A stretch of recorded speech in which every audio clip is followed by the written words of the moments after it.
Bonsoir à tous, bienvenue dans Euronews Soir et merci d'être avec nous pour ce journal. Voici les titres de ce mardi 22 avril. À la une de l'actualité aujourd'hui, l'émotion au Sri Lanka au lendemain des attentats meurtriers qui ont touché des églises et des hôtels.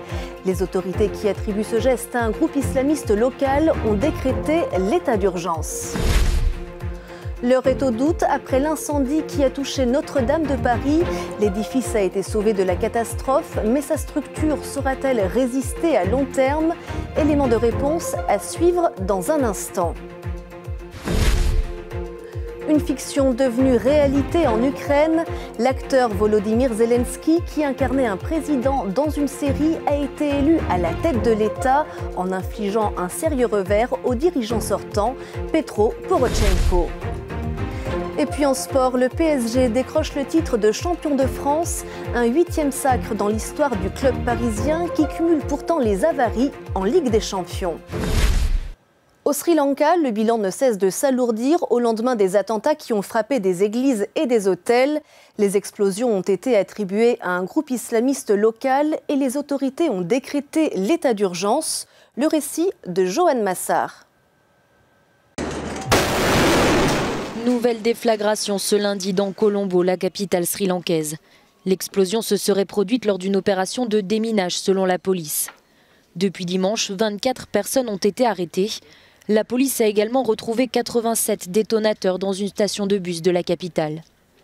Les autorités attribuent ce bain de sang au NTJ, un mouvement islamiste local qui n'a pas revendiqué ces attentats pour le moment. L'état d'urgence a rapidement été décrété au nom de la sécurité publique et pour renforcer l'action des forces de l'ordre. Ce lundi, dans les rues de la capitale, règne l'effroi et la tristesse. Plus de 290 personnes sont mortes, dont 31 étrangers. Un ressortissant français fait partie des victimes. Plus de 500 autres personnes ont été blessées. Aux abords de cet hôpital de la ville, des habitants attendent anxieusement des nouvelles de leurs proches. Cette femme, elle, recherche toujours sa collègue de travail. Elle était à l'église hier, elle reste injoignable depuis.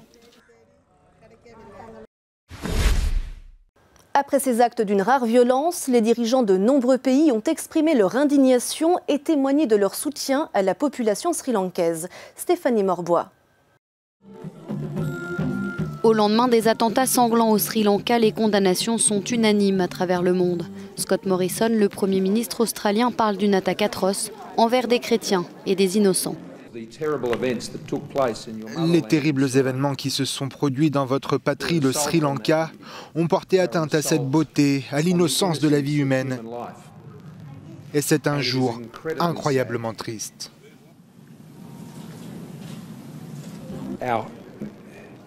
Notre personnel au Sri Lanka a continué à travailler pour identifier tous les Australiens qui auraient pu être touchés par ces terribles événements. Également affecté, le Premier ministre japonais Shinzo Abe se dit prêt à aider les autorités sri-lankaises. Je ressens à la fois une profonde tristesse et une colère extrême face à ce que je qualifie d'absolument inadmissible. Le Japon est déterminé à collaborer avec le Sri Lanka et la communauté internationale dans la lutte contre le terrorisme. Le Danemark a été directement meurtri par ces attentats.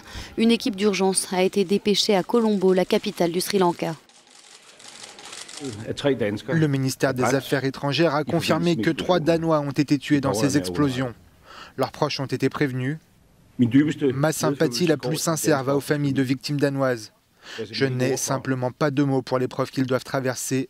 Mon cœur pleure pour eux. À Paris dimanche soir, une veillée a réuni des dizaines de Sri Lankais en hommage aux victimes de ces attaques sanglantes. La Tour Eiffel s'est quant à elle éteinte 1 heure plus tôt que d'habitude, en signe de solidarité. Après le soulagement, l'heure est aux interrogations. Notre-Dame de Paris a réchappé de l'incendie qui a embrasé l'édifice lundi dernier. Mais les flammes ont causé de lourds dégâts et la cathédrale saura-t-elle résister à long terme? Élément de réponse avec Romain Gauguelin. Une semaine après l'incendie qui a ravagé la toiture et la charpente de Notre-Dame, des architectes s'inquiètent de la possible fragilité de la cathédrale. Selon eux, les murs auraient subi une perte de résistance. Parce que la pierre est là, ça nous rassure beaucoup, on se dit elle est toujours là, mais en réalité il faut se méfier des ouvrages qui ont été très fragilisés et qui n'assurent plus leur rôle de poids, contrepoids, etc., de renfort classique dans l'architecture gothique. Emmanuel Macron a fixé comme objectif d'achever d'ici 5 ans la reconstruction de Notre-Dame. Un délai qui pourrait être difficile à respecter. Je crois que d'une manière tout à fait pragmatique de techniciens qu'on a nous au chevet des édifices en général, il faut d'abord se poser la question de consolider en urgence, étayer, sauver ce qui doit l'être, conserver. Et il me semble que dans le tempo de 5 années, ça va être compliqué. De son côté, le ministre de la Culture estimait ce week-end la cathédrale quasiment sauvée malgré quelques points sensibles sur la voûte. Pas de répit judiciaire pour Carlos Ghosn. L'ex-PDG de Renault-Nissan a été inculpé une nouvelle fois pour des malversations présumées qui auraient eu pour finalité un enrichissement personnel. Un mois à peine après être sorti de prison et alors qu'il arrivait au bout de sa garde à vue au Japon pour détournement de fonds de Nissan, Carlos Ghosn, l'ancien PDG du groupe Renault-Nissan, a été de nouveau inculpé pour abus de confiance aggravé. De l'avis des experts, il s'agit des éléments les plus graves qui lui sont reprochés à ce jour, 5 mois après sa première interpellation qui a scellé sa chute à Tokyo le 19 novembre. Le tribunal de Tokyo a confirmé cette 4e mise en examen. Les avocats de Carlos Ghosn ont aussitôt déposé une demande de remise en liberté.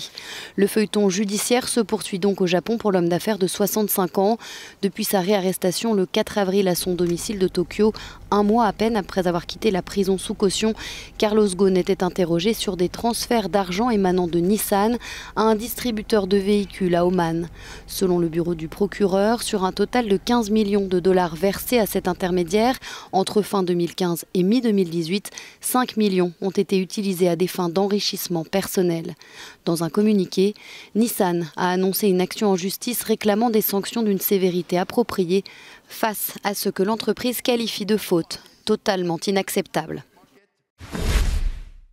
C'est un ras-le-bol largement exprimé qui ressort de la présidentielle en Ukraine. Le dirigeant sortant Petro Poroshenko a été battu à plate couture par un humoriste et novice en politique, Volodymyr Zelensky. Les explications de Laurence Alexandrovitch. 73% des voix contre 24%. Le résultat est sans appel en Ukraine. Le comédien Volodymyr Zelensky a remporté hier la présidentielle face au président sortant. L'acteur et humoriste de 41 ans surfe sur la vague anti-élite qui submerge le monde. Mais ce novice en politique prend la tête d'un pays en guerre avec les séparatistes pro-russes qui a fait près de 13 000 morts en 5 ans. Notre mission première est d'assurer le retour de tous les citoyens et soldats capturés dans la guerre du Donbass. Nous allons reprendre les négociations dans le cadre du processus de Minsk. Volodymyr Zelensky a promis de casser le système sans dévier du cap pro-occidental. Son rival, le président sortant Petro Poroshenko, paye des décennies de corruption, les difficultés économiques et son incapacité à mettre fin à la guerre. Notre équipe doit protéger ce que nous avons réalisé avec le peuple ukrainien. Ce pourquoi nous nous sommes battus dans des conditions extrêmement difficiles ces 5 dernières années pour protéger les stratégies européennes et euro-atlantiques. Volodymyr Zelensky sera donc désormais le vrai président des Ukrainiens après avoir joué ce rôle dans une série télévisée. La jeune génération et les gens de mon âge ont voté en majorité pour Zelensky. Malheureusement, les Ukrainiens ont suivi les promesses populistes. Je suis gêné qu'une telle personne dirige le pays après tout ce qui est arrivé. Plusieurs responsables européens ont félicité Volodymyr Zelensky. La Russie se fait peu d'illusions sur l'amélioration de ses relations avec le futur président qui se présente comme un pro-européen. Moscou a suivi de près cette campagne présidentielle et ce duel qui a donné raison à Volodymyr Zelensky, un profil russophone qui se dit aussi pro-européen mais favorable au dialogue avec le Kremlin. Après l'élection de Volodymyr Zelensky et le changement crucial dans la vie politique de l'Ukraine, la Russie reste partagée. Un nouveau départ est possible, mais pas d'illusion pour autant. Le Kremlin a annoncé respecter le choix du peuple ukrainien, mais pense qu'il est encore prématuré pour féliciter son nouveau président et d'envisager la possibilité de travailler ensemble. Pour moi, le point principal du résultat de l'élection n'est pas la victoire de Zelensky, mais la défaite écrasante de Poroshenko. Les 25% qu'il a reçus sont une évaluation complète de son règne de 5 ans et de la mise en œuvre du programme qu'il a construit sur les phobies anti-russes et sur le manque de résultats réels attribués à la guerre avec la Russie.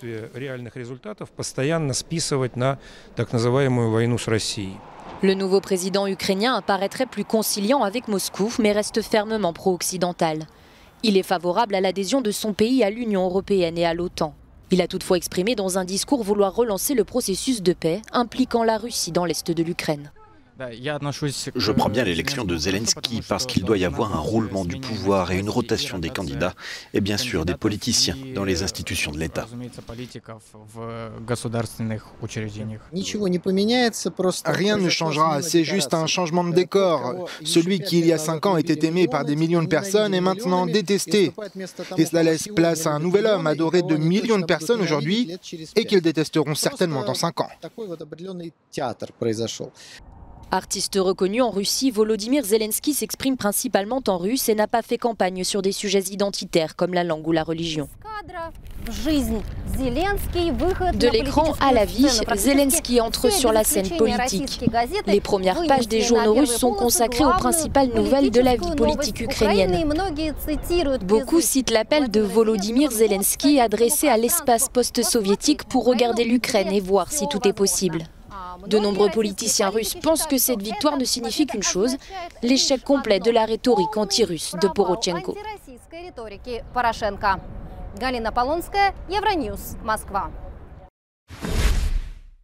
C'est un fait inhabituel au Canada. Des villes entières du Québec se sont retrouvées piégées par les eaux.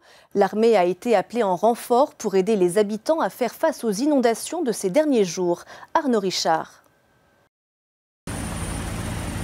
Au sud-est du Québec, rivières et fleuves sont sortis de leur lit et ont envahi jardins, maisons et avenues. 1500 personnes ont dû être évacuées depuis samedi et 600 militaires sont déployés pour tenter de leur venir en aide. Tout l'est du Canada est touché depuis plusieurs jours par des inondations printanières dues à de fortes précipitations et à la fonte des neiges. La hausse des températures accélère le phénomène. À l'ouest d'Ottawa, dans la commune québécoise de Pontiac, les inondations ont fait une première victime samedi. Une septuagénaire a perdu la vie au volant de son véhicule après ne pas s'être aperçue que le pont qu'elle empruntait habituellement avait été emporté par les eaux.